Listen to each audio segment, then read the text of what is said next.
I want to talk about health and wellness. So this is a serious topic, and I wanted to talk about this. I mean, this is a deep topic, I guess. You know what I mean? And I wanted to actually wanted to get a nutritionist involved in the conversation, but it's such a broad topic because what's nutrition and what should we eat and all that stuff is very subjective. You know what I mean? It's a very personal thing too. So, but what we have been seeing. Oh, first before we talk about that, real quick, R.I.P. Quincy Jones. R.I.P. Quincy Jones.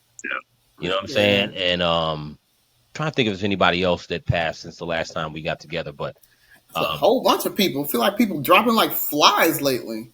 I know Yeah. it's been a lot. I mean, Quincy's like the top of my mind right now. But yeah, man, incredible. I didn't realize he produced Thriller. He was like 50 something when he produced Thriller because he Yeah. was like 90. Yeah. He was He had a really whole career before that. 91 when crazy, he a whole died. career. Yeah, People don't even Right. Jazz, understand.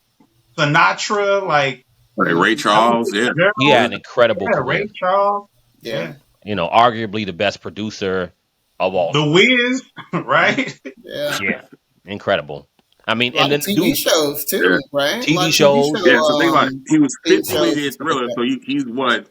Damn near 60 when he produces Fresh Prince of Bel Air. Right. He's in Right, the 60s. right. This is Oh, yeah. I crazy. mean, to produce the greatest album of all time in your 50s just seems wild to me. Like, I'm not even 50 yet. It's like, you know what I'm That's saying? correct. I Yeah. But mean, you know what though, and it kind of makes sense for the time, for the timing. You know what I mean? Him, you know, him having certain opportunities didn't come until later in life. You know, because like in the 50s and the 60s, a lot of black producers weren't able to do certain things. The doors weren't open for them as Yeah. much as they were in yeah, the right. the 70s and 80s and Yeah, 90s. So, that's true.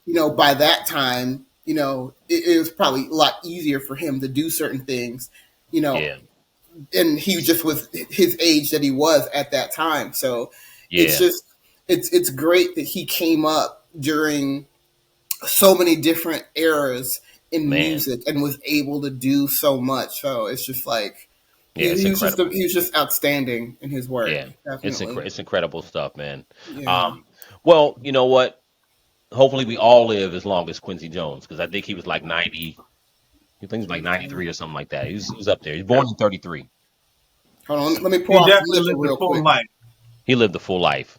So, all right, Absolutely. so one of the things I wanted to talk about was and no one likes to talk about cancer. Cancer is nothing fun to talk about. But there are rising rates of cancer amongst younger people. And you know, there's so much going on with that. And I wanted to just first talk about really more of foods, right? So, what do y'all think, or what have y'all done throughout? We all have our Achilles heels or our guilty pleasures of foods. So, what are some things that y'all feel like y'all tried to cut out as y'all have gotten older and stuff like that? Because I feel like it's kind of on one hand, I feel like there's things happening to younger people now, but then I feel like we grew up on Little Debbie's and Honey Buns and Chico sticks, and I mean, when we were kids, I feel like when we were kids, we were eating almost anything, you know what I mean? And it wasn't like we weren't super healthy conscious when we were kids as far as food back in the 80s and 90s. But I feel like now people are more health conscious. Um, but the question is, what are some things that we've noticed as we've gotten older, and maybe some things we've changed as far as what we give our kids, how we look at things now. So for me personally, I try to look at things such as sugar. So a lot of the things like I tried to cut out soda was something that I didn't always just kill it every meal, but I did like soda, so I started to look into things like sparkling water and things that had less sugar. But I mean, it's like it's a battle because you can't eat shit. You can't eat anything. Everything's a problem. You know what I'm saying? And Unless you grow it yourself. unless you grow it yourself. And I think one of the biggest battles and challenges a lot of people have is just trying to find some level of eating whole foods versus something processed. So, so I've been trying to be more conscious of that. And, for me, it's been trying to cutting back on sugar over the last, like 10 years or so. I've been trying to just cut back on that type of stuff. What are some things that y'all feel like y'all have noticed? Anything that y'all cut out? Anything that y'all noticed was making y'all feel a certain way that y'all tried to cut out just personally? There is a movie called Forks Over Knives. If you haven't seen it, check it out. You can watch it for free on YouTube. Dr. Mason is one of the doctors that's in there. He's from Chicago. Okay. He actually came to my church and he spoke several times. But most recently when he spoke, he talked about how as a doctor, you're never taught how to prevent or reverse illnesses. And they don't really talk about nutrition. And a lot of our diet is why we are sick or why we continue to be healthy, either or. And he talked about how your arteries, if they're clogged, if you stop eating so much meat, like if you remove the meat products from your diet, your arteries will heal and open and the pathways will clear.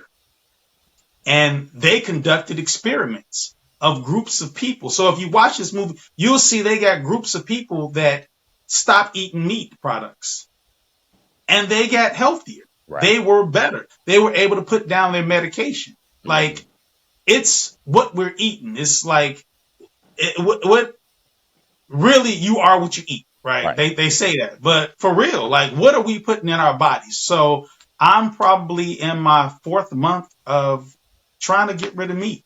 So right now I'm probably at a pescatarian level. So I might eat a fish or a seafood product maybe twice a week. But other than that, I'm eating more holistic foods. I'm eating fruits and veggies and, sugar content. I'm keeping that low. Soft drinks. I'm not drinking that like that. Like, I had a Pepsi yesterday, but that was the first one I had in 3 months. I was crashing. I had to go somewhere with my daughter. I'm falling asleep and they had a Pepsi. I was like, yeah, that caffeine is going to keep me awake. Right. I should have drank water though, because that's really what I've been drinking. Right. So, it's how are they treating the foods that we're ingesting and putting in our bodies? I think that's what's really, it's got us at a point where, heart disease is real, right? And that's like the number one killer. Yeah. How do we reverse that? How do we extend not only our lives, but live a better quality of life? So I'm in my late 40s, right? I already know what I've been eating up to this point. So let me shift gears. Let me change it and see how my body reacts to that and improves from that, if possible. Yeah. Keeping my weight at a good level, keeping my health at a good level, and really monitoring and watching what I eat, when I eat, like not eating late. Like, I can't even go to sleep on a full stomach. I just can't. So at about 5 o'clock, whatever I've eaten at that point is about what I've eaten for the day. After that, I just got to drink water. So it's like when you talk about breakfast, you're breaking your fast. It's a break from your fast. So then you can eat the next day, hydrate, put something in you, working out. So I already gave up pork many, many years ago. Yeah. I think it was after I watched Malcolm X. I was like, word. And then, just really researching all the fatty content that's in pork. I'm not telling nobody not to eat pork. Eat what you want to eat. But for me, I know there's a lot of high blood pressure, hypertension in my family, and some of it is diet. Some of it is the stresses of being a Black person in this country, a person of color in this country. It is stressful. Jesus, it's stressful. So, so let me do what I can. So I gave up pork, steak, beef. I rarely eat that. And then chicken and turkey, I was still eating that, but I haven't eaten any chicken, turkey, not like in months. And I really don't miss it, right? Like, I don't miss it. And I don't, like, if you keep the kids from eating it, they're going to want to eat it. They're going to sneak it. They're going to be like, oh, I can't get it. So they're going to really want to eat it. So I'm just letting them watch me. Like, you can eat what I eat. You want this? And they're like, nah, daddy. You eating that soup, huh? Okay, you eating that veggie soup? Okay, I see you, Dad. No, thank you. They're like, we want some meat. Veggie soup. Can't I'm wait. not gonna stop them from doing it. It's Yeah. like, okay, eat what Get you some want to eat, but chicken just around watch here. me. Watch Daddy. So it's like I can show you better than I can tell you. Right. Somebody can tell you how to make $1,000,000, and then they can show you how to make $1,000,000. And you're Facts. like, oh, Facts. okay, it's possible. You really can. Yeah. So if I improve my quality of life and live at a healthier level, then I can be a living example of what you can do if Right. you avoid certain things. So that's just my speech. Go ahead. Who's next? I like that. I don't know. I have a personal stake in this because I'm dealing with health stuff now. Like I'm now. I saw something on the news that said that 1 in 6 Americans are diabetic at this point. Mm. Guess who's the one? So yeah, I'm dealing with that. But doing that has now changed pretty much everything. Like Zell said, now you have to really monitor.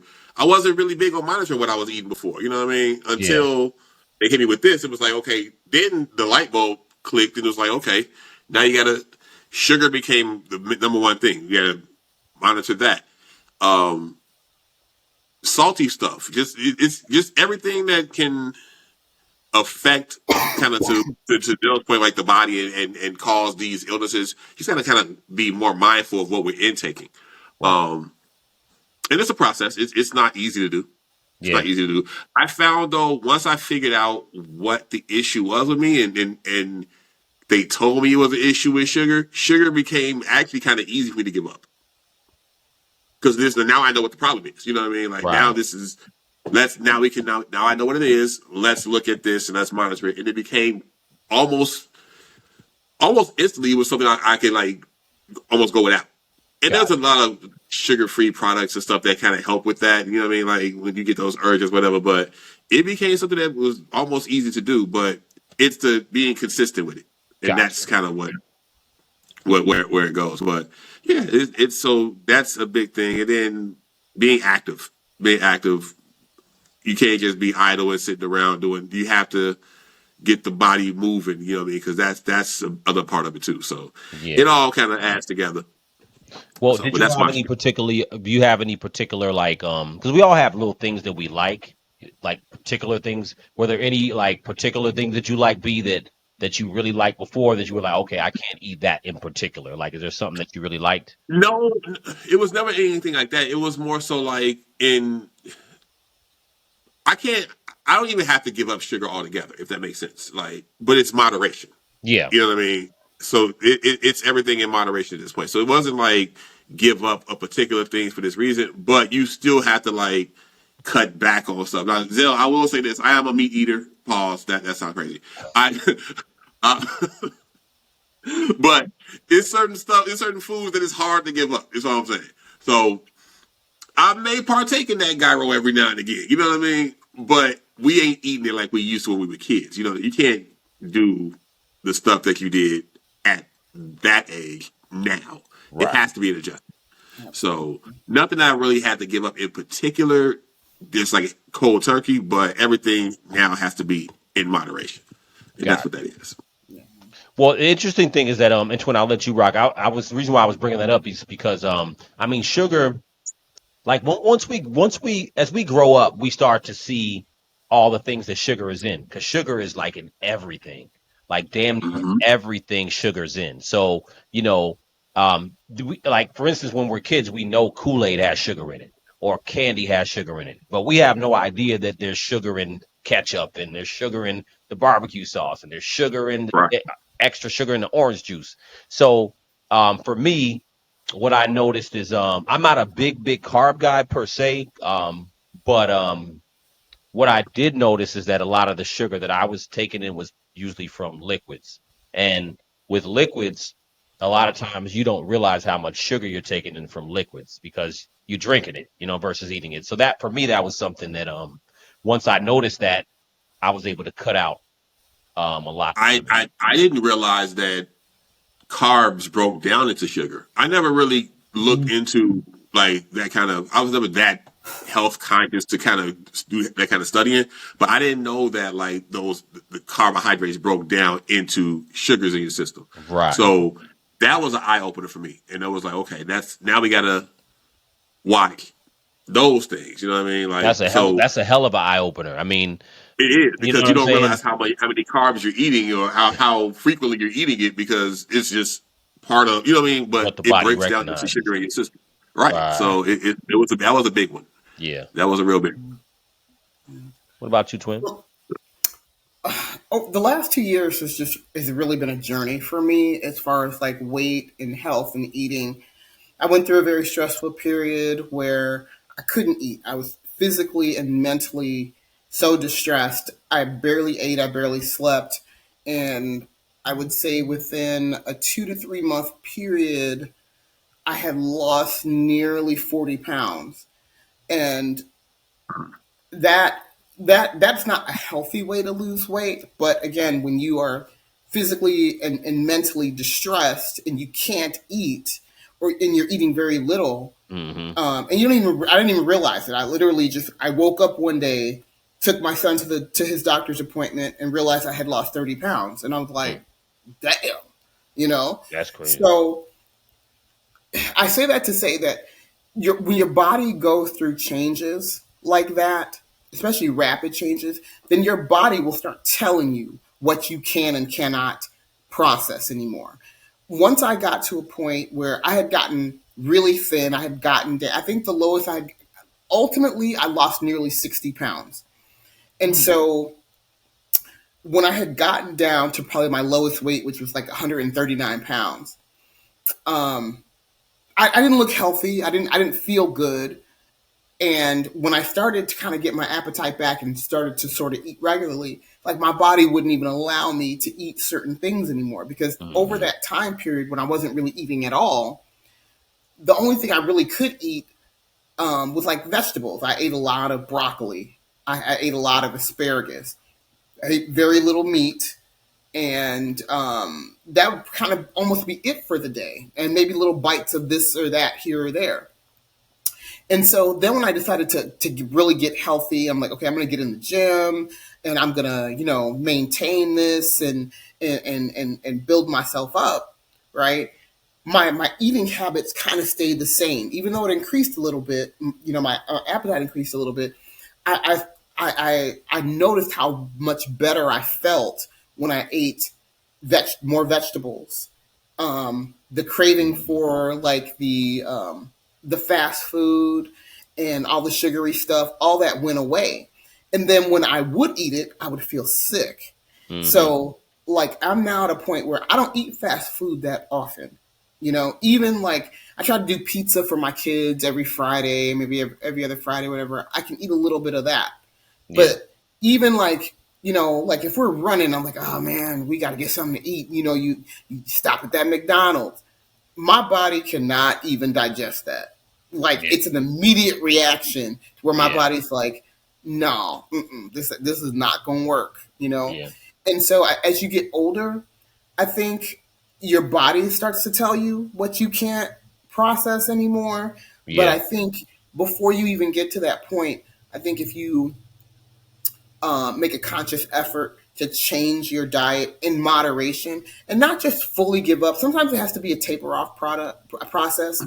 I think that's one of the biggest issues that we face is Right. when we try to just give up something like I'm not going to have Yeah. that anymore. You Right. start wanting it more, and then the more you want it, the more you eat it, and then it just becomes this bad cycle. So Right. for me, like I don't eat as much red meat as I used to eat. Definitely don't eat as much fast food. Every now and again, the sugar. Like I was telling my brother the other day that one of the reasons I wasn't on last week is because my stomach was ooh wee, my stomach was messed up, and all it took was some Halloween candy. I ate some of my kids' Halloween candy, and for a whole week, an entire week, I had really bad gastrointestinal problems. I'm telling you, I mean, man, I mean, I have never experienced anything like that in my life from eating Halloween candy. That's your body And being like, get that shit out of here. I'm telling you, I'm telling you, like, I mean, normally who gets the runs from a bag of Skittles? I mean, you know what I'm saying? Like, You had to it, make sure it was safe. like, Well, you know what's crazy about it's funny you say Skittles. I had a video earlier. I had a couple videos that I had prepared to play, and they actually have banned Skittles in a few European countries. And it's really, Yeah, yeah. that red dye, right? Yeah, it's because the red number, whatever at 5 or whatever. I got the video over here. I'll play it in a little bit. But I was maybe watching a that's few what messed different my stomach up. yeah, I was watching a few of them, and they've actually argued, and obviously in the U.S. they haven't banned Skittles yet, but people are Hmm. arguing that they're not Skittles are not good for human consumption. They're not fit for human consumption, and I'm like, damn. Ooh, I mean, we, yikes! we used to, I remember eating bags of Skittles, walking around the neighborhood, when we were kids all the time.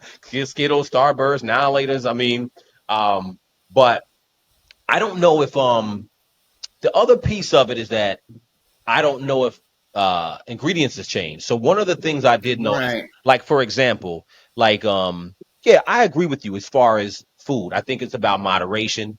Cold turkey is tough, right? it You know is. what I'm saying? And then you got to look at the fact that so for red meat, I've had times where I remember for maybe a 2 or 3, not 2 years, maybe a year or two, I stopped eating red meat and I was just eat just fish and other stuff for protein. But I do eat red meat now, but then also the thing I think with meat, it's also how it's prepared, right? So if you're going to eat red meat, it depends on the cut of red meat you're eating.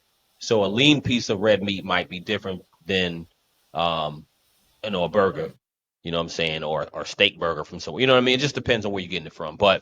Um, but what I was thinking about saying that is that I was even taking a look at like KFC, Kentucky Fried Chicken, the changes different corporations buy these businesses. So I was looking at KFC, like the history. It was a video talking about the history of how it went down. Bless you, Excuse me. bless you. Thank you. Uh, it was Thank it, you. it Excuse was me. a kind of a history as to how KFC changed over the years, and they talked about how in the beginning with Colonel Sanders when he started it. I mean, they were literally the 11 herbs and spices, and they were literally cooking it a certain way and with certain ingredients. And sometime in the early 80s, it got purchased, and it got purchased again, and eventually, PepsiCo bought the KFC, and that's when PepsiCo owns Taco Bell, they own KFC, and they own a couple other brands. That's why you started seeing these Taco Bells and KFCs together. And Yeah. nonetheless, they started to change it, and they started changing some of the ingredients and some ways they prepare it. And what I noticed, like with KFC, when we were kids, I would eat KFC and it tasted good. I remember there was a KFC right on Indiana Avenue we used to go to, and it was good. It tastes like some home cooking, if you will. You know what I'm saying? And now I haven't had KFC.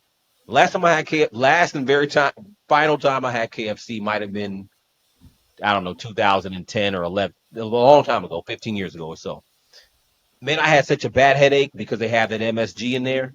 Mm. I couldn't eat it anymore. So I think the ingredients have definitely changed, and I think Yeah, that is what is causing some of the disease because you the way do. they preparing this stuff is quicker, faster. They coming up A with lot more preservatives. these are new preservatives and chemicals that wasn't around when we was kids. Right. Yeah. And that's why I'm like, that's why we was able to live on honey buns. You know what I'm saying? Honey buns and Doritos and be okay. But you know, Because the things were a lot simpler back then. it They was a didn't. lot They didn't. simpler. They didn't You have feel all me? these new and improved chemicals and Man, they've been in the lab all these last they've been 30, in the 40 years. lab, They've been in the yo. lab creating all kind of Um, stuff to make food last longer, taste yeah, different, all this stuff. And I feel like, honestly, I feel like it's a blessing if your body rejects certain things, because then it facts, makes you not even want to eat it anymore. Like facts. certain that's why, like, I don't even mess with McDonald's, because I feel like every time I eat McDonald's, my stomach immediately tells me you shouldn't have ate that. They did This something. ain't You it. I should not think. have eaten that. I think they did Every something time with the ingredients too. I think a lot of the fast something food has places, changed, the ingredients have something's changed. changed. It doesn't Hmm. taste the same, and it definitely affects. Because a lot of people say that. That's not even like a fringe thing. A lot of people say that they just don't process the stuff as well. So that's why I think you had the Yeah. rise of places like a Part of it is Chipotle. age too, though. As you get I older, agree. your Yeah. body is just not able to break down certain chemicals Mhm. and certain foods Right. the way that it used to, and things make you feel more lethargic than you Yeah. used to feel. You feel headachy. You don't Yeah. feel you just this a loss, total loss of energy.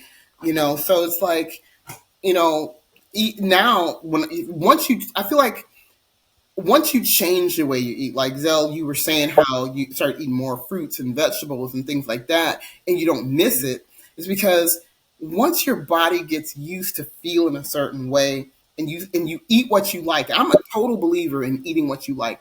Don't, and I think this is one of the reasons why people don't stick with diets is because they make it a diet. They try changing something. Oh, okay, I'm just going to eat this, and they eat stuff because yeah, they know it's healthy, but they really can't stand it, Right. and so they don't end up sticking with it. I say once you change your lifestyle, your eating habits, and eat what you like, then your body starts to crave that. But Right. during that time period when I could barely eat, and I had to eat. I had to put something in me because when you don't eat, you start to feel weak. So I'm like, okay, I got to eat something. But I just didn't have a taste for anything. So I'm like, okay, well, let me eat something light. So I found this broccoli salad that I found at Jewel, and I was like, oh, okay, this is pretty good. It's just plain broccoli. They just threw a little bit of cheese and some kind of like a vinaigrette over it. It's real simple. I was like, oh, this is really good. Over time, I started to crave broccoli. So at one point, it's like all I ate was broccoli, Mm-hmm. or I really like asparagus, Mm-hmm. like there are certain things you start following all these fad diets about what you should eat. I think that again, that's another thing that turns people off because they Mm-hmm. see Yeah. some of these recipes. Some of them are just downright nasty, things that you don't like, and you're like, okay, well, I'm not going to eat that. You know, Yeah. like I don't really Can like you all celery. digest milk, You know Um. what? like dairy products? I I know think you mentioned cheese. Like I can't digest cheese. you know what though. I've been lactose intolerant for a while, so it's like it has to be in small doses. You know what I mean? If I Yeah. eat Yeah. anything, any kind of dairy in excess, there's going to be an obvious reaction to that. Yeah. Consequences and repercussions. Consequences and repercussions. Full milk. I can. I Absolutely. I'll buy 2% milk. 2%. And I'll do 2%, but I can't. You know how when you were a kid, you had a bowl of cereal, you would eat the cereal and then drink the milk. I can't do that. Yeah. Like I'll eat the cereal, but I gotta pour the milk out. You You can't know what I drink the mean? Like milk no more. I can't. You No, I can't feel you. drink it. You know. Yeah. Like, You know That what? It's but funny. that Even color. lactose free milk. Lactose free milk is actually really good, but even that, too much of that, my body has a reaction. You know what's good though is that what sets you free is for me was almond milk. I started using drinking almond milk years I ago, couldn't do it. and it's I it's rock I almond milk. tried it and it was almond I milk not. is use good. I use almond milk for my smoothies, Yeah, but almond milk is I great. haven't used it for anything outside of that yet. You never tried it in cereal? Nah, not yet. It's to me, it's just as good as cereal. And yeah, I mean, I don't notice any effect, but I stopped. I used to do 2%, and then at one point, maybe like 10, 15 years ago, I tried almond milk one time. I just tried it. I was like, it just seemed like strange to me because we didn't grow up with almond milk, so I'm thinking it's gonna be Hmm. Right. nasty. Right. And I bought some almond milk, and I was like, oh, this is good. So I started using it, and then I haven't had cow milk in a long time. But I think that might be another thing that it seems like when we were kids, so no one was that I remember was lactose intolerant when we were kids. We all drank chocolate milk in school, no problems. You I know what I'm became saying? lactose intolerant when I was about 11 or 12. Okay, okay. You And know we went what's from funny? whole milk. Yeah, we went from Really? whole to 2%, and then my body rejected 2%. So I just gave up until I tried almond milk. But you know what? Got it. Nobody ever talked about lactose intolerance when we were younger that I can remember. usually you could have the farts or the shits, and it just was what it was. No one You ever didn't said, know what it "Oh, was. you didn't know what it was." Nobody said, "Oh, you're lactose intolerant." You just knew. You just, mommy, I got a boo boo. You But know I what I think mean? you know what I think. I think that it might be the chemicals that are in the milk now that weren't as so much in the milk back then too. That That's could be true. causing something that some of But the also hormones. discovery and throughout, as time goes on, you learn more. Like we didn't necessarily call it that because we didn't know what it was until it became prevalent and they had to kind of put a title to it. You know what I mean? Like it had to be something to it, so they had to figure out what it was. You know what I mean? Right. And that's Yeah. when Right. the term eventually popped up. But you're right though. When we were younger, it was the signs were there for us. We didn't have a name for it. You're I right. mean, for So me, I didn't have no signs. Like for me, I used to drink. I remember back in the day, I would eat like a whole pack of Oreos and just drink cups of milk, and wasn't no big deal. But at some point, it seemed like milk just became a little bit more harsh. But so it could have been age, but you know, I at think some I point, think you're right. my whole milk. It was a time where it was like whole milk would literally send me to the bathroom almost immediately, and I was like, okay, something has to happen. I wasn't really on the almond milk train at that point, so let's lower it down. Let's go to 2%. let's I keep didn't want Lawrence. to do I didn't want to You do 1%. no, That's like one. no You know one what I'm wants to saying? end. No one wants to end up drinking skim milk. That was the goal to never go. Once you go down to skim milk, it's over. You know? But I was like, let me try this, and 2% just worked out better. I didn't feel like I had the stomach pains I had with whole milk, so I just knew it was the whole milk that was the problem at that point. So that was just. But I won't say I'm lactose intolerant because I can still do 2% milk.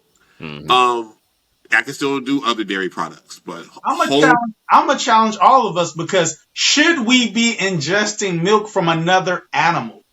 We're supposed to only ingest the milk from our mothers, which is a human, not from the udders of a cow.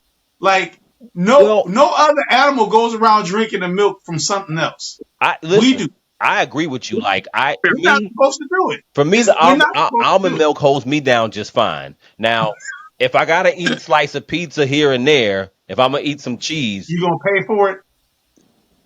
now that don't bother me if I don't go crazy with it. So I can't really take a lot of pizza in. I could get about maybe two good slices and I'm done. Um, or if I'm having like some Chipotle, I'll have the cheese that's on there. But I could eat cheese. I just don't eat a lot of cheese. And It I all don't I makes don't me like a lot of gassy. cheese. Always It's not my. any type of cheese. No, I get that vegan cheese. I can do some Oh, vegan okay. cheese. That's about it. Like don't make it a face. I can do Because the that's vegan. not real I can't. cheese. That's not real cheese. They need to stop it with all that. Okay, talking about some vegan this, impossible that. They need to stop it. Talking about some. Let's. Do you want some impossible wings? No, I don't. Oh, Let's not. them Impossible burgers are good though. No, no. The only thing is Stop they put calling it a so much burger. sodium in it, Stop so calling it. you gotta watch how much you eat of that. Stop Like calling you it a gotta burger. eat Just call it what it is. it. True. My issues with the name. Just call it something else. I don't want no impossible nothing. I've been able to make bean burgers. So black beans, get your black beans together. You can make a bean Call it a burger. patty. A burger is something that you put on the grill that's made of meat. Call it a Burger. patty. Bean patty. Burger is the Uh, cat. uh, um, don't call So it. Don't call it. What? Here's my issue. Don't use the word for something that it's not. Like, I'm going to have a vegetable chicken wing. No, you're not, Mm, because it's not chicken. If you're gonna have a veggie wing or a soy wing, or and that's not even a wing. You're having a wing-like substance. You know, it's not. Stop Basically. calling it like or a a veggie chicken wrap. No, it's not chicken. It's not. It's not coming from a chicken. It's coming Oxymoron. from a bean or some other substance. to be fair, I found myself not even realizing that I was ever going to do this, but I found myself at Vegan Fest for the last 3 years. Okay. a lot of good stuff there. I've heard that's really Try. good. I never thought I would ever do that. I'm not against vegan food. I mean, I feel some of They it's like good. they. I can't do the tofu though. I know it's tofu. I I'm not can't do doing the tofu. tofu. It's just gelatinous. It's Yeah, just a texture thing for me. I can't do the But I tofu. don't like have good vegan dishes that like for a Just call person it who what it is, and I'll be okay with it. Just call it what it is. Well, I mean, I Don't think, call it a something chicken but or something beef. but No, it's that not point, chicken or beef. It's not that's a chicken, good, beef, turkey, or pork. Don't call but it that. that's Don't that right call there it is a good point something though, bacon. No, it's not bacon. Okay, because it's not bacon. but you know what? That I love the fact that y'all brought that up because I was actually thinking the same thing as far as so a lot of times people are not paying attention to how unhealthy the quote unquote healthy stuff is. So that's yeah, become a whole industry. Vegan, actually, to be honest with you, I know the difference, but I hate the word vegan because it became a marketing. So like so we one of Faith's friends she had got these cookies, these chocolate chip cookies from this store in the mall. And the lady in the mall, she markets these cookies. These are vegan chocolate chip cookies. These are vegan cookies. So the word vegan gets thrown around very lightly because a vegan cookie, um, I'm assuming what it means she's just not using cow milk for the cookie. But hopefully no eggs. and Right. I and, was right. just no, about and, to and sure, say. no eggs, right? No eggs, right? But at the end of the day, it still has sugar. It's still a cookie. It's still a Mhm. cookie at the end of the day. And you know, even when you go to like Whole Foods and all that, you know, you got to be able to differentiate because they'll try to make you think everything is healthy. At the end of the day, if that's not a whole food, it's probably not that healthy, and it's okay in moderation. But when they start getting people, just to y'all points, when they start getting packaging everything as vegan. Oh, this is vegan water. Drink this vegan water and drink these vegan cookies and vegan chips. I mean, the whole For vegan marketing. now is crazy. Right. Right. Some They're of this using stuff that is word. You can worse. have a lot of fat vegans out there. 100%. Right. Some of it's worse. So I'm like, yo, just go ahead and eat some chips. Go eat some Doritos moderately and then eat healthy. Right. But they make it seem they've gotten people to get to that point where they're overloading on this vegan thing. And I'm like, your diet is just as unhealthy. You know what I'm saying? Mm-hmm. Um, Mm-hmm. Mm-hmm. vegan and vegetarian or pescatarian, I think all those things are good, but it's about having your eyes open as to what you're taking in because Right. What are you man, eating? Mm-hmm. Yeah. that Yeah. industry is that food industry is strong business, Now, I don't man. know if you all heard that maybe a month or so ago, they were protesting and picketing and not rioting, but they were picketing and protesting at Kellogg's Foods in Battle Creek, Michigan, because of some of the food, the ingredients that they were putting in some of the foods, especially like Fruit Loops. So in other countries, they are, flavoring the Fruit Loops with fruit juices, right? Watermelon juice, carrot juice, like they're using real juices from fruits and vegetables to flavor it. But here they're using like Chemicals. 3 or 4 ingredients that are banned in other countries Yeah, just yeah, for Fruit Loop. He was Mm-hmm. And on and red dye that's in the Skittles. That's one of the other things that it's in. It's in a yeah. couple different. yeah, So yeah. And it's like, why can't they make a healthier cereal for Americans? Well, I can answer that question for you in one word: money. Money, Money. right? Absolutely. It's all about the bottom line.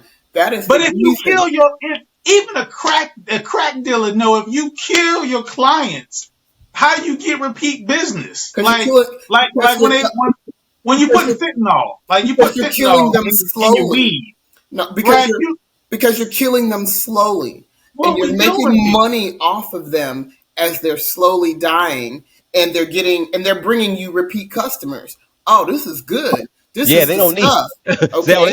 don't, they don't need you long term. I mean, the product sells itself. the Is what it product sells is. itself, What are we and doing? Don't kill and your client. and it's highly addictive. That's what's so It crazy is. about It this is. food is crack. A lot of this food is Look, crack, bro. sugar is as addictive as cocaine or any of these Yes, other drugs, right? yes. Sugar It's is as a hell of a drug. dangerous. if we think about that, look at it how this is how they get you to your points though. This is how they do it. You market this to children, right? So the children grow up and then we lose them as they become adults. We may lose them as a customer, but hopefully they've had children and we've been marketing to their kids too. Yes. That's Exactly. like It's saying yes. sugar shelf and the sight line for the kids. You know what I'm saying? Yes. Like it's Lifelong all brand loyalty. Lifelong yeah, brand loyalty for sure. And if you absolutely. I mean, notice, the way that we're eating, it's like it keeps you sicker longer. Like I'm yo, over here coughing like I got COVID, and I just got some chest congestion, and I'm sure it's from my kids, of course, but even now you feel like the viruses that are going around, you can't fight it the way that you used to fight it. Things last and linger a lot longer. The oh yeah. foods that you eat are not really helping you. And then they market all of this medicine to you that's got all of these additional chemicals in it.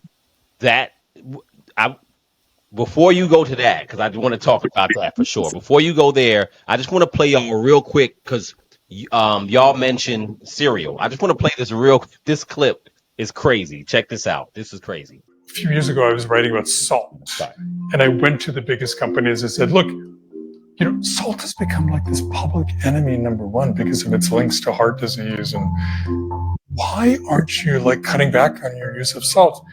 And Kellogg's, said to me, hey, come on in. We'll show you. That's Michael Moss, journalist and author of Hooked, a book about how food giants exploit our addictions. And we put some saltless cornflakes in the bowl. I didn't even know cornflakes had salt, but they do. But these saltless cornflakes went in our bowl. We could put some milk on it, took a bite. And before I could say anything, the chief spokeswoman for Kellogg's was sitting there with me. And she gets this look of horror on her face. And she swallows and she blurts out, metal, I taste metal, METAL. And I was kind of thinking the same thing, which was one of my fillings had come out and was sloshing around. And the chief technical officer sitting there too, and he's kind of in charge of all things scientific, he laughs and he goes, not all people will taste that, but one of the beautiful things about salt for us is that it will cover up some of the off-note bad tastes that are inherent to kind of the manufacturing process. And so the reason you so much salt, sugar, fat, and others that are problematic ingredients in these products is that the companies are using those ingredients as part of the industrial process for the manufacturing, for the shelf life, things you don't need to worry about as a home. While our food environment is saturated with the salty and sugar. What do y'all think about that? I want to see the rest of it. Send me the link. I will. I will. This was wild, man. I'll say I have a few different links I had pulled up for us to look at. Yeah, it's wild. It's wild. Like the fact that it tastes like metal, and then they put the salt on there to kind of, you know what I'm saying? I'm not shocked. Not shocked. Right. True that. It's not shocking, but it's still kind of like shocking because it's like, man, it's, it's not outside of the realm of what could be done. So when, you look at the cereals, man, it's like, man, there was some good cereals. I used to love me some Trix, and I used to love some Fruit Loops back in the day, and all the other sugary stuff. But it's the processing of the food is so intense, and something we don't even really think about. You know what I'm saying? As far as we just know the final taste of what it tastes. It's scary when you think about it. Excuse me, it makes me wonder if that's what's causing all this rise in pancreatic cancer and colon cancer that people in our age and younger are getting and dying of. I can't help but think about Chadwick Boseman. I don't know what his story was with regard to his cancer diagnosis or any of that. It just breaks my heart to think that he died so young, such a great talent, to die so young of colon cancer, and it makes you wonder. I couldn't help but, and it was sad to me because the first thing I thought was like, I wonder what was he eating? What did he Yeah. eat? And it's not to say that it's his fault that he got Mm-hmm. colon cancer, or to say that he had a bad diet. I don't know any of those things, but it just made me wonder, what did he eat? And is there something that I'm eating now? It's in the back of my mind when I eat certain things. Like, man, how is this affecting my body? When But I think about that's a real feeling, though. That's an yeah, honest feeling. it is. And when I had, honestly, no bullshit, the thing that I ate the most last Thursday was Skittles. I had those little mini bags of Skittles. They gave away a lot of those, Mm-hmm. and man, they were good. So I ate. I figured, yeah, my kids don't need all these Skittles. So Yeah. I'm gonna go ahead and take some of it off their hands. Yeah. From I bullshit you not, from that night, my stomach was messed up. And it's been messed up until about yesterday. I kept thinking, what did I eat? What did I eat? What's bothering my stomach? And the only thing I could trace it back to was the Halloween candy. And I almost thought, damn, did I eat something that had some poison in it or something? I said, well, better me than my kids, because they didn't get sick. And The Well, that's food is poisoning us. that's Like, what it yeah. feels like. so It feels not like the only food is it cancer, like you mentioned Chad Boseman, but the lead actor from Dawson's Creek, they just diagnosed him Oh, yeah. recently with like stage 3 colon cancer, right? He's Yeah. 47 years old. James Van Right. Beek. And then they talk about like young women in their Mhm. late 20s, early to mid 30s contracting breast cancer. Yeah. Right. So there's a lot of cancer that's Yeah. going on. Like they say numerically 1 in 3 people will end up having cancer. Right. So it's 4 of us on here. So at least one of us, ideally, will contract some form of cancer. Right. Like 1 in 3 people. That's a lot of people. It's a I lot want of to people. say not it, but I just got screened, right? So I just had my colon checked. I got to get my prostate checked, because we gotta check ourselves out. Facts. It's about the quality of life, right? So Right. And you want there's to live another piece long, to but that too. you want to live Yeah, long sick. Like I don't want to live long. To be You know what? It's so funny you should say that, because I say that all the time. I said, if I'm gonna grow old, I don't want to be old and sick.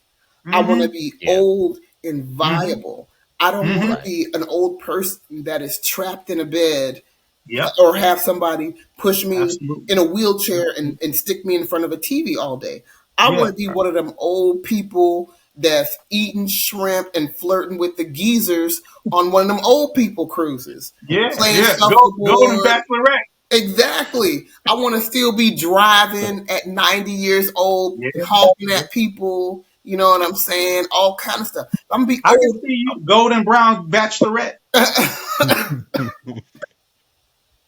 I want to be old, and I want to be viable. You know Yeah. what I mean? Well, I And think that's something that the main drives me now. the main thing for that, I think, is some of the stuff we're talking about, like the moderate changes of food, Mm-hmm.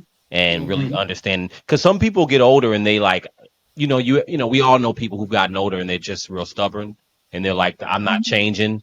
The worst Mm-hmm. thing to see is someone get really a lot older and continue to smoke.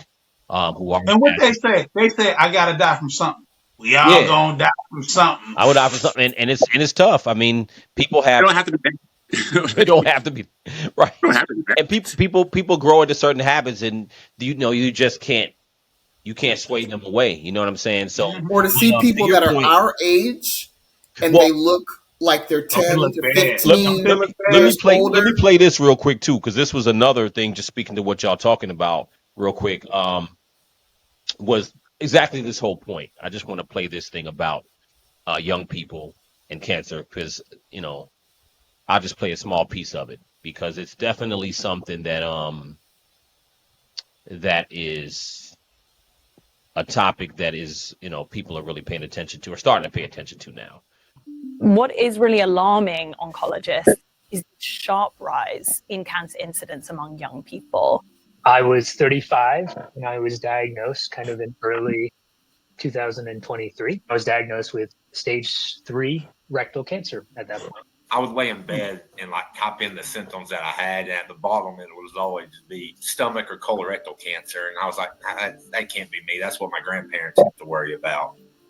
When you look at the risk of being diagnosed with cancer at a young age, so between the age of 15 to 39, that risk has increased 40% from 1975 to now. It's mysterious, it's concerning, and it's something that the whole cancer community is trying to work out right now. Everyone's recognizing this is really serious. I'm Mia DeGraaf, and I'm a health editor at Business Insider. Rates of cancer among young people are rising sharply worldwide, but particularly in certain countries that conform to what we would call a Western lifestyle. So that's places like the US, Canada, the UK, Australia, certain parts of Europe. These are all places that eat more ultra-processed food, things that are easy, cheap, and fast to get. Places where people are often driving everywhere or have poorer sleep schedules. So there are 14 cancers broadly that are increasing really rapidly among young people. Breast cancer, colorectal cancer, endometrial cancer, esophagus, bile duct, gallbladder, head and neck, kidney, liver, bone marrow, pancreas, prostate, stomach, and thyroid. Those are all ones which are increasing in people under the age of 50. The oncologists that I've spoken to who treat younger patients, the vast majority of patients they see actually seem like a picture of health when they come in. They might be marathon runners or lead incredibly healthy, active lives, but still have this cancer diagnosis that comes up. I've also spoken to a lot of young patients about how mind-boggling it is to get this kind of diagnosis at such a young age. I was an adamant CrossFit enthusiast, and I had spent a lot of my 30s kind of refocusing my diet on trying to be what we all kind of expect to be healthier. That coupled with my young age when I got a diagnosis that is something you're not supposed to worry about for decades, it was incredibly shocking. When you're at a young age, you are in this kind of sandwich generation. You might be caring for your older parents, you might be starting to have a young family, you might be trying to save up money to buy a house. At that time, getting a cancer diagnosis can be extremely destabilizing. I was diagnosed in September of 2015. I got a colonoscopy, and within a week I was in surgery, and they took 80% of my colon out and started on this crazy long journey of colon cancer at 27. A person born in 1990 has quadruple the risk of being diagnosed with colorectal cancer compared to a person born in 1950. By 2030, colorectal cancer is going to surpass breast cancer as the leading cause of cancer death in young people. The unfortunate thing about colorectal cancer in general is it really focuses on a part of our body that we as society have been conditioned to think of as embarrassing or things we don't want to talk about. People even in my town still don't associate colon cancer with young people. That's a huge kind of stigma I'm trying to break. The thing with colorectal cancer is that a lot of people were coming in with stage 3, stage 4, very advanced, and the tumors also looked more aggressive.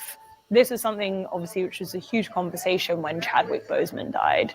He died of colorectal cancer, and it was stage 3 or 4 by the time it was discovered. And that's something that we are really seeing in young people. In terms of what's causing the increased cancer rates among young people, there's many different factors that researchers are looking at. Screening has increased, and it has helped us to detect more cancers, for sure. But that sharp rise that we're seeing in young cancers, it just cannot be accounted for alone by screening. If this was accounted for by screening, we would actually be seeing a lot of early stage cancers. That was just a quick one talking about young people and Chad Boseman, like you said, Twin. I mean, I think that was a good example.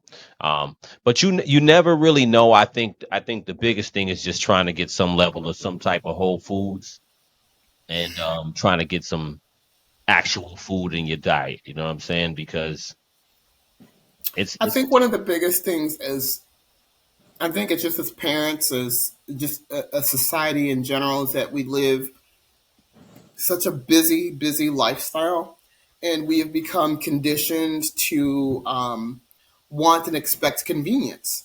And so people will pay for convenience, and in the process, it's almost like they're paying for death in a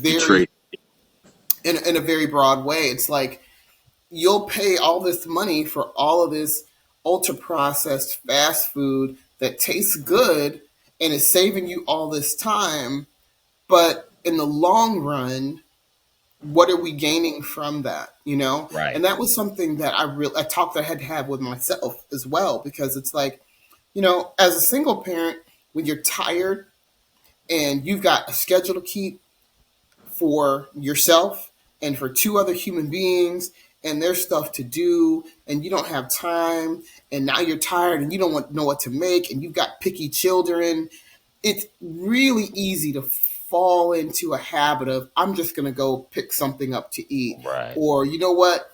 They've got to Mhm. eat something. So, Yeah. okay, let me go over here and get these McNuggets. They'll eat Right. that. Or, you know, let me just pop this in the microwave because they'll eat that. You Yeah. know, it becomes difficult, because then, without realizing it, you're conditioning your children to eat that way too. Yeah. And sometimes you tell yourself, well, you know, it's okay. I ate that kind of stuff and I'm fine. You know, they'll be fine. They're young. They're young. They're young. They'll be fine. They can handle this. But in reality, it's like sometimes you have to pause and think, man, what are we really giving to our children? You know, what are we conditioning them to eat? You know, and the other big part of that is that we only have so much control, because once we send them off to school, or we send them off to daycare or camp or wherever they go, and they get food, unless you're going to send them with a lunch or send them with something else, then they're going to be subject to eating whatever's in the cafeteria, whatever they're being Yeah. served. And Yeah. another big part of that we don't, it's a social, eating is so social that a lot of times we don't want to stop our children from eating what all the other kids are eating, because we don't want to alienate them, That's a good you know, point. because it takes so much to change, like, generational eating habits, that it's easier not to change. Yeah. And so we just follow it. The holidays, we eating the same things. Yeah. I mean, holidays might be a little bit different because we're cooking the food ourselves and we have a Yeah. little bit more control over Yeah. what's being made. But But holidays, portion control is so huge. We will it literally is. go and just keep filling up the plate, and it's like Yeah. that. And that's just not just holidays, but in general, portion control is a big part It's a of. big thing. I'm what you said something earlier, y'all, about eat what you like, and that's fine. Eat what you like, but like you don't have to eat the whole gyro. You know what I mean? Like Right. eat half the gyro. You know what I mean? Save. You don't have to do the. You know what I mean? Absolutely. But here's another thing that I want to talk about that we haven't discussed yet, and it's really important, especially with that video we just saw, because she said that a lot of these cancers are being diagnosed and it's already stage 3, stage 4. We, especially as Black people, Black men especially, need to start going to doctors. There's something in the Black community, we have a stigma. Men don't like to go to doctors until it's too late. And that's how we're finding cancers at stage 3 and 4, because we're literally not going when our body is saying, hey, something's, we get signs, but men are really ignoring it. I personally, with my diabetes diagnosis, I'm at my doctor literally once every 3 months. I have no problem going to see this dude. You know what I'm saying? Like, let's just get it. Let's go through it, because it's so many things that can go wrong. If your body is saying something, go get that shit checked out, because that tough guy shit is gonna really get you like in a grave somewhere when it don't even have to be. Because don't be afraid to utilize your benefits. That's so important, B, and that's so. I'm so glad you said that, because, it's true. Like, I don't like going to the doctor. I'll be honest with you. I mean, I have I gotten don't think anybody does. I have gotten likes the doctor. screened for prostate cancer. I've gotten screened for that a couple years back.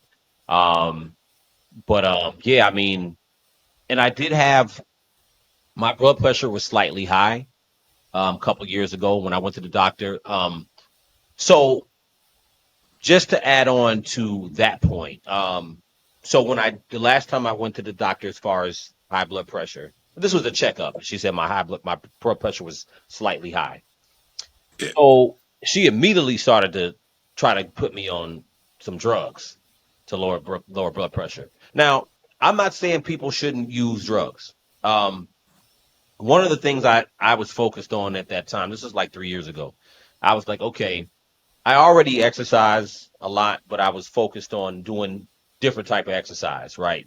not just weightlifting. I started doing more calisthenics, started doing that, cutting out sugar, trying to cut out salt, because sometimes, even though I consider myself a healthy eater, but there's things you take in when it comes to salt. Sometimes you don't realize how much salt is in food. We talked about Oh sugar. yeah, there's a lot of There's a sodium in a there's lot of tons of things. sodium in stuff that you don't realize. So I started paying more attention to that. But my point in saying all that was that I think also too, um, when it's not critical, you do have time to make changes to your actual diet. Some people will just go hard body on the pills and then continue to eat bad.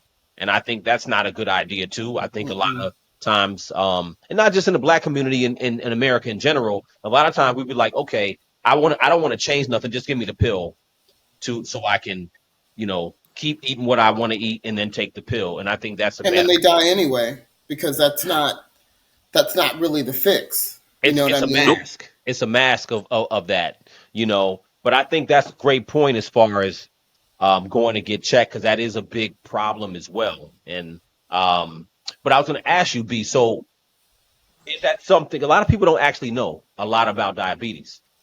Is it something that you felt, or was just something that you checked a regular checkup and you found out, or did you feel things?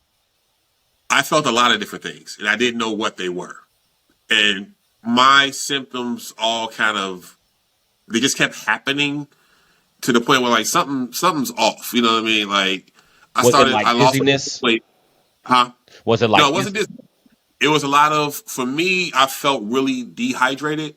Like I was really, really thirsty a lot. That's a Like, and I telltale didn't sign. Yeah. understand why that was happening. I lost a lot of weight. I was working out, but I wasn't working out to the point where I should have lost as much weight as I was losing. So I knew something was up. Um, but it was, for me, it was those were the big warning signs. And there was a couple other little things where you never really piece everything together until right? you and realize it's all part of one big picture, until you get that picture. Like, oh, this starts to make sense now. But those were the biggest things for me. The dehydration was a really big thing, because I remember I kept, and me personally, I made it worse because not knowing this is what it was, when I was feeling those thirstiness and I was drinking very sugary drinks. Not even, I was drinking a lot of Gatorade, not knowing that Yeah, Gatorade is Full of sugar. full of sugar. full of So sugar and dye. I wasn't helping myself at Yeah, all. You know what I mean? Until I got to the doctor and I told him what I was like, all my little symptoms. And he was like, "Let me check you right now and see." So he tested my sugar on the spot, and it was through the roof, like through the roof. And he was like, "Yeah, this changes everything. Like, this is now, we're in a whole different realm at this point." So, but once he told me what it was, now we can lock in and get it together. You know right. what I mean? So, That's but yeah, that's for me, I said the signs came, but they came in, I don't want to say waves, but it came in smaller signs, but you didn't even realize they were all tied together. got you. They were. Well, at least you paid attention to them, went and got checked, and then actually was able to start dealing with it. Because I think a lot, and then like I said, a lot of people are like they'll find out and they'll continue to be like stubborn with it and just be like, yo, what type of medicine can you just give me to, what I'm Right. saying? And that is a big problem too. It's either that or some people just won't go to the doctor, like you said. I guess when he told me, I kind of like, I didn't even tell my mom. I didn't tell really nobody at first. I just like, okay, I know what I got to do. Right. You know what I mean? Let me lock in. I don't want people worrying about the worst. You know what I'm saying? When Right. I'm like, if I can control this, I'm going to try to control it as best as possible. And that's what I did. I locked in, and I controlled it, and went after I did like a couple of different follow ups, checked my sugar, checked my A1C, all that stuff. Then I was like, okay, I can start. I can let her know now. You know what I mean? Right. Like, let me make sure. So yeah. Eventually, I told them, but eventually, it wasn't like anything major that I had to do once I knew what I was fighting against. Hmm. Like, okay, let's watch the diet. Let's definitely monitor the sugar intake. We had to swap. I would swap out. I wasn't a big pop person, but I was really big on like juices and stuff like that. So now I had to look at the sugar intake and kind of, how much is this You know what I mean? It's just Right. being more of everything, Right. and that's all it became was a job of doing that. And yeah, it's been under control since that point. So we're That's good. great. I still got to do the bands, but Yeah. I'm at a point now where like, if I'm not mistaken, like my A1C, I think he said was like 6.1 right now. Last time we checked. I think if you get it like in the fives, you almost come off the meds. So I'm Okay. very close to being fully So in control of this. That's But good. yeah, no, that's That's great. really yeah. So this, good. You know, and yeah, I think that as especially for African Americans, I think that we really need to focus on weight loss as well. I think that part. that we get so caught up in looks, in the aesthetics of how things look, and a lot of women, especially, get so caught up in how and what somebody likes. You know, well, I like thicker women, so I'm going to stay thick so I can get the attention of X, Y, and Z. And then you don't focus on your health. It's like, okay, well, I'm thick, I got a big booty, or I got big thighs, or this or that. I'm thick, and I'm getting all the attention of men, or you know, I'm thick, and I'm gonna put on this dress. And they're so focused on how they think they look that they're not focusing on the health aspect. And it's like, okay, don't get caught up in pop culture society that says either a this looks good at being thick or this looks good at being skinny. No, I feel like the most important thing is to speak to a reputable health professional, not the Google diagnosis, not Right. the BET diagnosis, not what's on MTV or any of these magazines or whatever that. Find out what's going on with you and your body and find out what's personally best for you. And I think it gets really difficult, especially when we get in these relationships or we get caught up in social media and you get caught up in these ideas about what looks good, but we're not focused on what is good. Oh well, you know, be it that's too skinny, you're too skinny, that's for white people or that's for this or that's for that. No. If you're not at a healthy weight for you, then something is wrong and you're going to pay those consequences down the road. And Yeah. so I see when I've seen people who are my age or maybe even a little bit younger who are significantly overweight. They can't go up a flight of stairs. They can't even go down a flight of stairs. They're out of Yeah. breath walking across the street or, you know, unable to do certain, you know, minor tasks. And they don't, it's like, if you don't see the problem in that, then that's a problem right there. And Yeah. so when you start ignoring the signs that your body is telling you, and I think it's so important for you to listen to your body. Something's off. Something's wrong. Why am I feeling this? Why am I feeling that? When I started having palpitations, I didn't write that off as, oh, well, you know, that's just stress. That's just this. So many things. We need to stop listening to old wives' tales or listening to so and so says, oh, that's just this, that's just that. If you feel like something's off in your body, you need to go see somebody that's qualified to tell you what's wrong with it. And when Yeah. I first started having palpitations, the first time I started really noticing palpitations was back in 2008. And that was the first time I got diagnosed with high blood pressure, too. It was a time I felt really, really, really off. Something was wrong. I knew I had a really bad headache. I mean, to the point where I thought my head was going to explode. The whole left side of my body was, or was it the right side? I don't even remember. It was one side of my body was tingling. And I thought for a moment, I thought I was having a stroke. And I remember talking to my mom. She's like, look, go to the emergency room. I went to the emergency room. I said, you know, I think I might be having a stroke. I said, my body's tingling. I have a really bad headache. They gave me a CAT scan. They did all this stuff. And they're like, well, honestly, I had high blood pressure, but I had a lot of stress. So they're like, okay, well, this is what you need to do. But I'm glad I didn't write it off because over Right. the years, I started paying attention to, okay, what are the signs of high blood pressure? What do I need to do? Need to get my weight in, you know, maybe lose a few pounds. And over this last go round, when I lost a significant amount of weight, I didn't have to take as much blood pressure anymore. So it rang a bell when you talk about, when you get your A1C to a certain level, you can come off the meds. When I lost a significant amount of weight, I didn't have to take as much blood pressure medicine anymore, which was great. Because for me, it's excuse me, it's hereditary. So a part of me wasn't able to really control that because that's something that came down the bloodline. But I pay attention now to all the little signs of things. When I start having palpitations again, even though they told me last time, you know what, it's just from stress, I didn't write that off and say, well, it's probably just stress because of what they told me last time. No, I said, why am I having palpitations when I lay down at night? And it was only at certain times a day. I said, okay, well, let me go find out what this is. So I started going to my cardiologist. I said, you know what? Yeah. If I've got benefits, I'm going to use those benefits. And I'm Absolutely. going to find out what's going on. I'm going to talk to a cardiologist, and I'm going to let them test me. I had a stress test. I didn't want to get on a treadmill with hooked up to a bunch of wires and start running. And then then they did another type of stress test where they give you some sort of injection.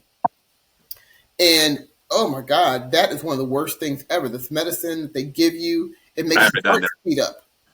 And you feel like you can't breathe. And they're testing you. I had to wear a heart monitor. Doing a stress test to your heart. Uh-huh. When you do a stress test to your heart, they are, they will put you on their treadmill. They will make you run because they're trying to get your heart to get up to a certain rate. Yeah. And it's, and when but you know what though? With heart disease being one of the number one causes of death among African American women, it was so important to find out these things. There's blood tests that they can do, not just a stress test. I had the stress test done. I did a blood test. I wore a heart monitor so that every time I felt the palpitation, I pressed the button and it records my heart, had an EKG done, all of that stuff. And I think that, and there is a piece from knowing, okay, you've done all this stuff and they didn't find anything wrong. Don't ignore your body. Don't be afraid to ask questions or to keep pushing. If you still feel like something is wrong, and this is something that I think a lot of African Americans are afraid to do because a lot of the African Americans, they don't feel heard when they go to doctors, or they don't know what to ask, or they feel dismissed. Oh, well, you're fine. You know, go to somebody else. Well, you know what though, but you tapped into something, and you tapped into something as far as the weight thing, and what it made me think about was that, especially with women. So I remember early on with just for example with Lizzo, how big Lizzo was early on. She's lost a gang of weight now. I mean, I don't know if you've seen her recently, but she's much smaller than what she was before. And people were clowning her obviously because she was wearing all these really tight outfits, and the whole argument was that if you're big, you should be able to be sexy and feel sexy and all that. And I don't think that that's an issue. I don't, me personally, I don't care about that. But the health part of it is important, and that's the part, like you said, you do end up paying that price. So it's not, you have a freedom to be overweight or fat, whatever you want to call it. You know what I'm saying? You have a freedom to do that. And it's not about shaming people, but at the same time, we can't just let women, because the argument is like, well, let me take a step back. Like you said, one of the major heart issues for Black women is heart disease, and mainly it's because of being overweight. And a lot of times women take it a lot more. Like you could tell a guy he's overweight. Yo, you getting fat. You need to da da da da. You know what I'm saying? And you could just say it straight up. Now, whether he takes the advice is up to him. But you could at least tell him. But people have a hard time broaching that subject with women because you can't really tell them. And because instead of it you being a concern for their health, it ends up becoming a criticism of their physique. And if you can't tell a woman something, like that's what they were talking about with Lizzo, a lot of people's like, yo, you're big. And the thing is that you don't want to just hold on to the pride of your bigness. You know what I'm saying? And because it'll kill you. It's just exactly. The weight isn't something you want to hold on to. So you should be striving to lose weight if you're overweight just because for health. Forget about trying to be attractive to someone else. You know what I'm saying? if you want to do that to also be attractive, that's great. But the underlying thing is that you want to work on your health. Just like Monique. Monique worked on her health. If you see Monique early, the comedian Monique, you see her early on, she was pretty big. And you see her now, everybody ain't gonna be 120. You know what I'm saying? Or 130 for that matter. Some people 150 is the right size for them as far as the weight. So Monique looks very healthy. She's aged well. She lost a lot of weight. And Lizzo's doing the same thing. So I'm glad that she kind of caught on to that because, every time people was talking about it, it ends up becoming your body shaming people. And just to your point, I think for women, yeah, you got to approach it a little bit differently. You can't be as abrasive with women, but you do got to approach it because black women, there are too many overweight women that are saying that they're thick. You know what I'm saying? And eventually, like you say, they and start to taking catch it up with them. way too personally, and it's like, don't let somebody shame you into an unhealthy lifestyle. Right. Okay, But being also, big and that message is being delivered too. Like I think that there's got to be a way to deliver that message without it coming across as body shaming. Facts. right. So it's also, I think, who it's coming from Yep. too. So somebody who actually and it's your a loved one or a trusted person, then I can receive that better than a stranger. Like, hey, you big, Right. you right, and they're not going to say it in a way that is going to be conducive to me reacting positively. I'll say You're that. right. You're You know what I'm absolutely saying? right. It's about the messenger. That's for sure. Messenger plays a big part in that too. Yeah. So very much. I think unfortunately, it's just really sad that we are just we're just in a society where everything is so sensitive now, where everybody wants to shame everybody for something now, that people are unable to receive a message that they really need to hear because all they hear now is this criticism. And it's like, okay, don't let somebody body shame you into staying unhealthy, and Yeah. staying Yeah. that because you're trying to prove some kind of a point. And it's like, you can't prove a point from the grave. You know what I'm saying? When you're No. going to get these, your cancer treatment or your high blood pressure medicine or whatever the situation is, you're not proving a point. You're not proving anything with that. You know Yeah. what I mean? And I wish that as a society we would have a much thicker skin to say, you know what? Yeah, I don't care what you think. I'm gonna go ahead and I'm gonna get help. And I'm glad to see that Monique and Lizzo and any other, especially black celebrity women who are overweight, who are trying to maintain a healthy lifestyle. Jennifer Hudson, J Hud, Oprah, man. She was Oprah like she's a Winfrey. whole nother woman than when she You started know out. what? I Yeah. want to give a nod to Oprah for being honest enough to say, you know what? Maybe I do need a weight loss medication. Maybe, I have a problem with willpower, and you know what? Sometimes people need a little bit more. And if that's what you need, don't let society shame you into not doing what you need. So a lot of people criticize Oprah for that, but I just give her props for that. Hey, you know what? She Yeah, I was mean, honest enough to say, you know what? I needed a little bit more. I took some weight loss medicine. I've been struggling with my weight my whole life. I have a problem yeah. with willpower, and I needed something more to help me. Because you know what? For some people, willpower just isn't enough. And you know what? Yeah. If that's what's going to help her to be her healthiest self, then you know Well, what? Bravo to food, her. food. I mean, that's why I wanted to talk about it because food is a strong thing. I mean, food is a strong thing. I mean, sometimes you can tell Absolutely. yourself, okay, I'm about to eat healthy for this next week. I'm not eating anymore, blah, blah, blah, blah, blah. And then, man, if you got that, sometimes Food you is find very yourself around, psychological, though, twins. huh? Food is extremely psychological. It's I mean, psychological and it's emotional because absolutely. and like you said earlier, it's Absolutely. very social. So you Hmm. might not even plan to eat certain things, but you get around a certain people and you hanging out or whatever, and they eating Hmm. something. You might be like, you know what, F it, I'll just eat this or that. So so it's Yeah, I I'm think just it's out for tonight. I'm out with my friends, or this is a yeah special occasion. everybody's Yeah. eating and Why drinking and not? being merry, you're going to partake in that. Yeah, why not? You know what I'm saying? So I think Mhm.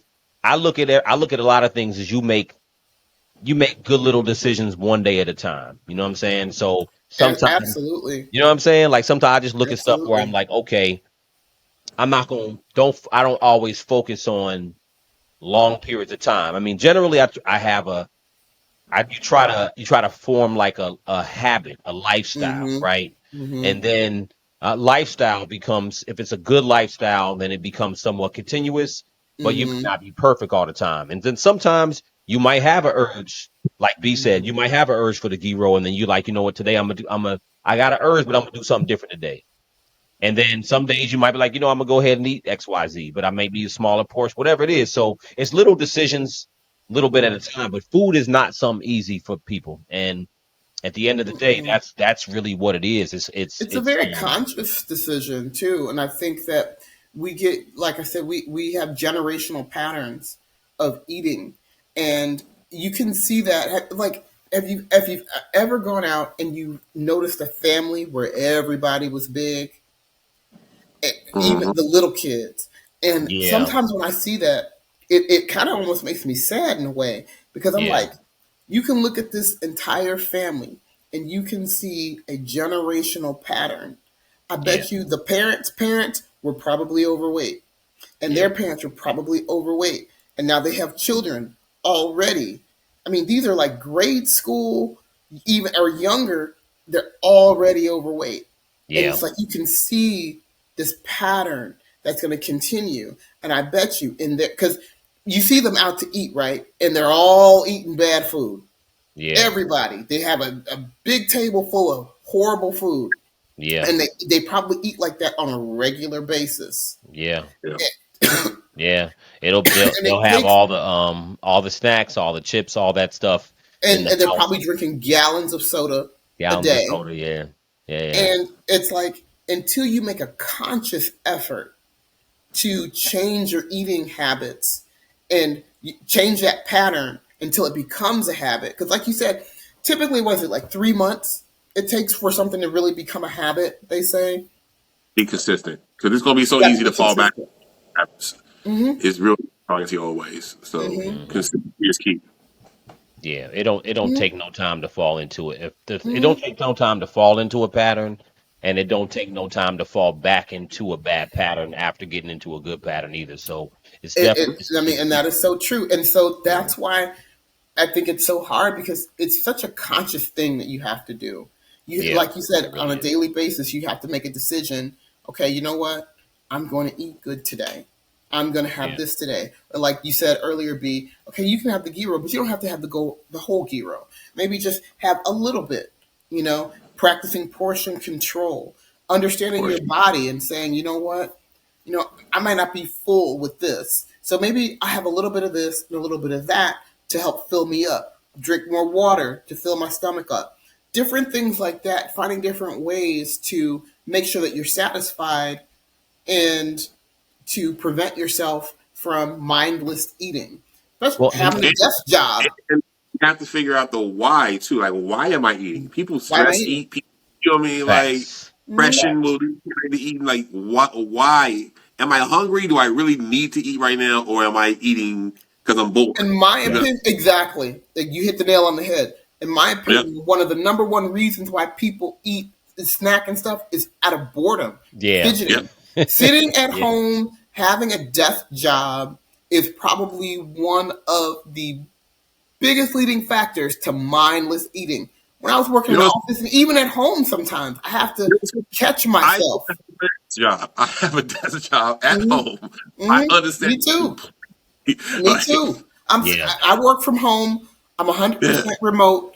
Sometimes when I'm like, oh, you're sitting there, or you're bored, or I find myself sometimes like eating. I'm like, I don't even want this. Why am I sitting here eating this? yeah. So No, sometimes I'll that's put it away, or whatever the yeah, situation is. So finding alternatives to that fidgetiness or that Yeah. boredom that will lead you to the mindless eating. To add to that, and speaking to those of us who work remotely, like it's very easy to you have to make sure if you're remote working that you find a way to get active too. Absolutely. During your day, I, not I've had just days where I'm like, I'll work downstairs and I'll do like 12 hours and I'll go right upstairs and sit on the couch. It's like, no, something I should have been moving around and doing something in that, but you have to, and it's easy to fall into that pattern of just, and So easy. that will So add easy. to all this other stuff that we talk about. So So easy. That's a very make sure, good point. That's a very, yeah, very good point. you have to yeah, develop healthy habits. Like for me now, like going to the gym is not just a healthy habit, but it's a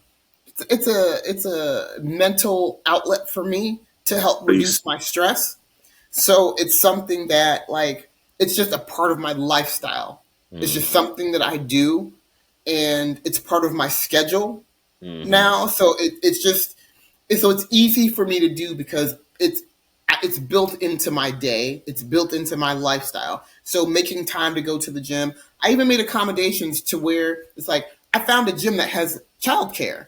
So now if I need to go, I could take my children to the gym. They have their own section and I could work out for 2 hours and they'll watch the kids. And so like because I made a conscious effort. I wanted to make sure I don't have any excuses.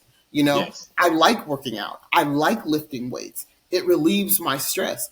And even sometimes when I'm at home working, I've got my weights and I sit here and sometimes I lift weights even, Yeah. while I'm working to help, That's a with my great thing. stress or Yeah. just to feel active because you can start to feel that those feelings of being tired and Same. lethargic. We're the same Right, person. right, right, right. Okay. All Got right. them Okay. weights. Sometimes you got. Sometimes I'll be sitting at my desk, or a lot of times I stand up. I stand up and I stretch, Yeah. I'll be lifting weights while I'm working. Just it helps. It helps with the mind. It's It helps great. stop the fidgetiness. It Find something. I have a boxing setup in my basement, like basement office area. So on my breaks or whatever, I'll go do a couple rounds on the heavy bag. You know what That's I mean? what's Just up. to get myself active. At least so I can get some kind of what I exercise mean. during the day. Hmm. Yeah. But Yeah, So that's what's so because great about having even stuff at home. Like I don't work remote, but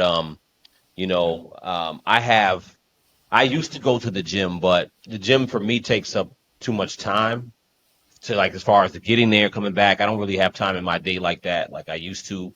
So um I always worked out at home, but I got a little more extensive with it. So when I started doing like calisthenics is a lot less equipment. So I'll do a lot of like I bought a pull-up bar, started doing pull-ups a couple years ago. Those are really helpful. Pull-ups, push-ups, dips, resistance bands, dumbbells like y'all have. So just having stuff at the crib, I think is great. And you know, even if you're doing whatever high intensity stuff for 15 minutes a day, 20 minutes a day is great. I mean, whatever your workout thing is great. So having something I think at home that's accessible some to you is good because that Mhm. way you ain't gotta necessarily say, okay, I gotta get up, go to the actual gym.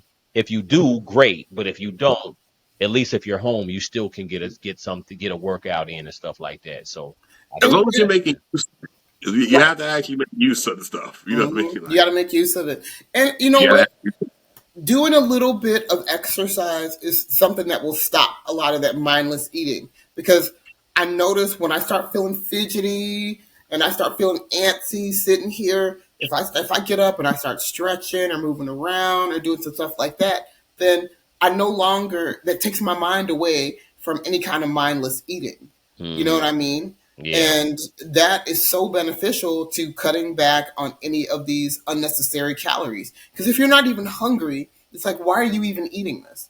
You know you're not No. hungry, but it's something to do. When you find And it also feeds that emotional need of as course. well. When you start sitting there and you're feeling bored, or if you're lonely, or if you're, whatever's stressed out, whatever's on your mind, if you replace the eating with an activity, it will take away. It can feed those needs in replacement of that food that you were right. eating. But I Absolutely. think more people really need to understand that and to engage in that.